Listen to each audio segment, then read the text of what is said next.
ஆனி மாதமும் ஆடி மாதமும் இணைந்த மாதம் ஜூலை மாதமாகும். சூரிய பகவான் மிதுன ராசியிலும் கடக ராசியிலும் பயணம் செய்யும் மாதம் இதுவாகும்.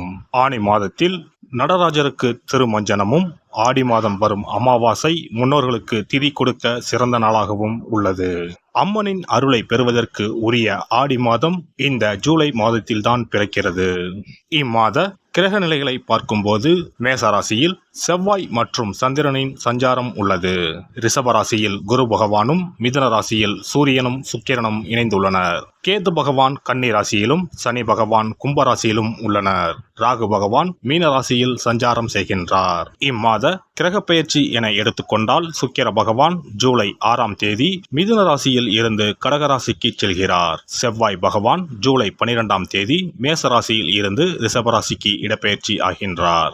ஏற்கனவே ரிஷபத்தில் சஞ்சாரிக்கும் குரு பகவானுடன் செவ்வாய் பகவான் இணைந்து குருமங்கள யோகத்தை உண்டாக்குகிறார். அதே சமயம் இந்த ஜூலை மாதம் 16ஆம் தேதி இரவு 17ஆம் தேதி அதிகாலையில் சூரிய பகவான் மிதுன ராசியில் இருந்து பெயர்ச்சியாகி கடகராசியில் சஞ்சாரம் செய்கின்றார். இது ஆடி தமிழ் மாத பிறப்பை குறிக்கும்.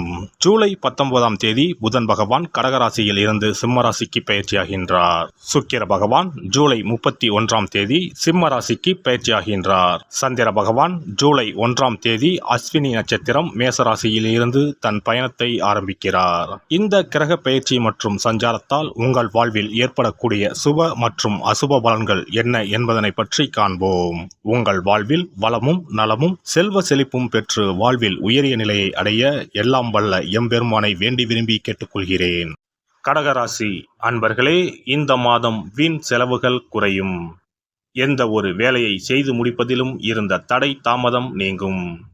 வீண் விவகாரங்களில் தலையிடுவதை தவிர்க்கவும். மற்றவர்களுக்காக வாதாட வேண்டாம். வருமானம் கூடும், மன திருப்தி உண்டாகும். தொழில் வியாபாரத்தில் ஈடுபட்டு இருப்பவர்களுக்கு புதிய ஆர்டர்கள் பெறுவதில் இருந்த தடைகள் நீங்கும். வரவு இருந்த போதிலும் வியாபாரம் தொடர்பாக திடீர் முதலீடு செலவு உண்டாகலாம். உத்தியோகத்தில் இருப்பவர்கள் மிகவும் கவனமுடன் இருப்பது நல்லது. மேலிடத்துடன் கனிவை அனுசரிப்பது நல்லது.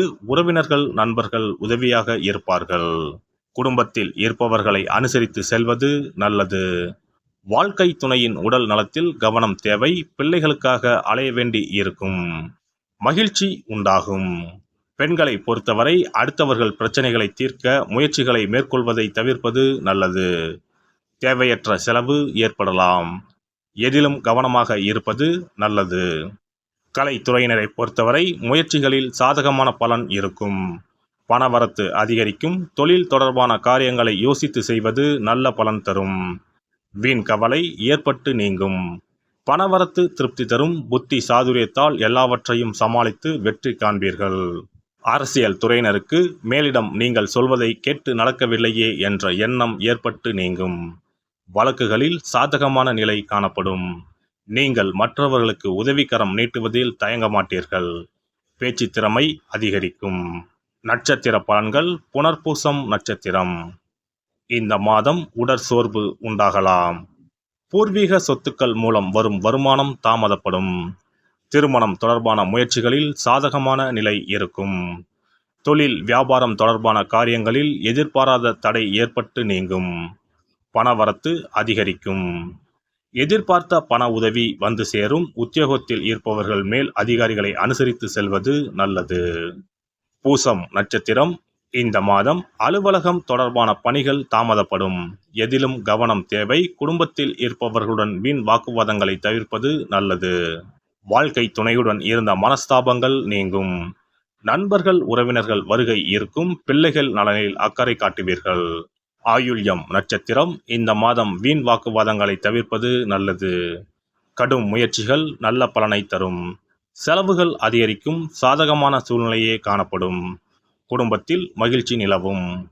மற்றவர்களுக்கு உதவி செய்ய வேண்டும் என்ற எண்ணம் உண்டாகும். விட்டு சென்ற நண்பர் மீண்டும் வந்து சேர்வார். அதனால் மகிழ்ச்சி உண்டாகும். திங்கள் கிழமையில் ஆதி பராசக்தியை வழிபடுவதால் காரிய தடைகள் நீங்கும். மன அமைதியை தரும். குல தெய்வத்தையும் இஷ்ட தெய்வத்தையும் ஒரே நாளில் சென்று தரிசித்து வாருங்கள். காரியங்களில் இருந்த தடைகள் விலகும். தொழில் வியாபாரம் சிறப்பாக நடைபெறும். சிறப்பு தொகுப்பு. ஒரு வெற்றிலை இருந்தால் உங்கள் துன்பங்களில் இருந்து விடுபட முடியும் என்றால் நம்ப முடிகிறதா? ஆம், உங்கள் ராசிக்கும் வெற்றிலை பரிகாரம் இருக்கிறது. அவற்றிற்கான வழிபாட்டு முறைகள் பற்றி காண்போம். பண்டிகை, திருவிழா, வீட்டில் விசேஷம் என்றால் வெற்றிலை பாக்கு வைத்து உறவினர்களை அழைப்பது வழக்கம். வெற்றிலையும் பாக்கும் மகாலட்சுமியின் அம்சங்களாகும். 12 ராசிக்காரர்களுக்கும் வெற்றிலையின் மூலம் பரிகாரம் செய்ய கவலைகள் தீரும் என்பது நம்பிக்கை. வெற்றிலையின் நுனியில் லட்சுமியும், நடுவில் சரஸ்வதியும், காம்பில் பார்வதி தேவியும் வசிக்கின்றனர். மகாவிஷ்ணுவும், பிரம்மாவும், சிவனும், சுக்கிரனும் கூட வெற்றிலையில் வாசம் செய்கின்றனர். எனவேதான் பூஜை மற்றும் திருமணம் சுபமாக நடக்க வேண்டும் என்பதற்காக வெற்றிலை பாக்கு படைக்கப்படுகிறது. துன்பம் விலக உங்க ராசியின்படி இந்த மாதிரி வெற்றிலை பரிகாரம் செய்யுங்கள். வெற்றிலை பரிகாரத்தில் எல்லோரும் ஒரே மாதிரியான பரிகாரத்தை செய்தால் பலன் தராது. அவரவர் ராசிக்கு தகுந்தபடி சில இஷ்ட தெய்வங்களையும் சில கிரக தெய்வங்களையும் பொறுத்து உங்களுடைய பரிகாரத்தை மாற்றிக்கொள்ள வேண்டும். அப்போதுதான் உங்களுக்கு என்ன கஷ்டமோ அது சரியாக நீங்கி உங்களுக்கு நல்ல பலன்கள் கிடைக்கும். உங்களுடைய ராசியின்படி வெற்றிலையில் குறிப்பிட்ட கிழமையில் பரிகாரம் செய்தால் உங்கள் துன்பம் விலகும், பிரச்சனைகள் தீரும். மேசராசி அன்பர்கள் செவ்வாய்க்கிழமைகளில் வெற்றிலையில் மாம்பழம் வைத்து முருகப்பெருமானுக்கு நெய்வேத்தியம் செய்துவிட்டு அந்த பழத்தை உண்டால் அனைத்து கஷ்டங்களும் நீங்கும். ரிஷபராசி அன்பர்கள் செவ்வாய்தோறும் வெற்றிலையில் மிளகு வைத்து வழிபாடு நடத்தினால் துன்பங்கள் அனைத்தும் தீரும். மிதுனராசி அன்பர்கள் புதன்கிழமைகளில் வெற்றிலையில் மிளகு வைத்து இஷ்ட தெய்வத்தை வழிபடவும். பின்னர் அதையே பிரசாதமாக சாப்பிட்டால் துன்பங்கள் எல்லாம் நீங்கும். கடகராசி அன்பர்கள் வெள்ளிக்கிழமை தோறும் வெற்றிலையில் மாதுளை பழத்தை வைத்து காளியை வழிபாடு செய்து பின்னர் அந்த மாதுளை பழத்தை சாப்பிட்டால் துன்பங்கள் நீங்கும். சிம்மராசி அன்பர்கள் வியாழக்கிழமைகளில் வெற்றிலையில் வாழைப்பழத்தை வைத்து இஷ்ட தெய்வத்தை வழிபடலாம். பின்னர் அந்த பழத்தை பிரசாதமாக உண்டால் கஷ்டங்கள் நீங்கும். கன்னிராசி அன்பர்கள் வியாழக்கிழமையில் வெற்றிலையோடு மிளகு வைத்து உங்கள் இஷ்ட தெய்வத்தை வணங்குங்கள். உங்கள் துன்பம் துயரம் எல்லாம் தீர்ந்துவிடும். துலாம் ராசி அன்பர்கள் வெற்றிலையில் கிராம்பு வைத்து உங்கள் இஷ்ட தெய்வங்களை வழிபட்ட பின் அதை உண்டால் அனைத்து துன்பங்களும் நீங்கும். விருச்சிக ராசி அன்பர்கள் வெற்றிலையில் பேரிச்சம்பழம் வைத்து செவ்வாய்தோறும் உங்கள் இஷ்ட தெய்வத்தை வழிபட்டால் துன்பங்கள் நீங்கும். தனுசு ராசி அன்பர்கள் வெற்றிலையோடு கற்கண்டு வைத்து வெள்ளிதோறும் இஷ்ட தெய்வத்தை வழிபட்டு பின்னர் கற்கண்டை சாப்பிட்டால் துன்பங்கள் விலகும். மகர ராசி அன்பர்கள் வெற்றிலையோடு அச்சு வெல்லம் வைத்து வெள்ளிதோறும் காளியை வழிபட்டால் துன்பங்கள் துயரங்கள் நீங்கும். கும்பராசி அன்பர்கள் வெற்றிலையோடு நெய் வைத்து சனிக்கிழமைகளில் காளி தெய்வத்தை வழிபட்டால் உங்கள் துன்பங்கள் எல்லாம் தீரும்.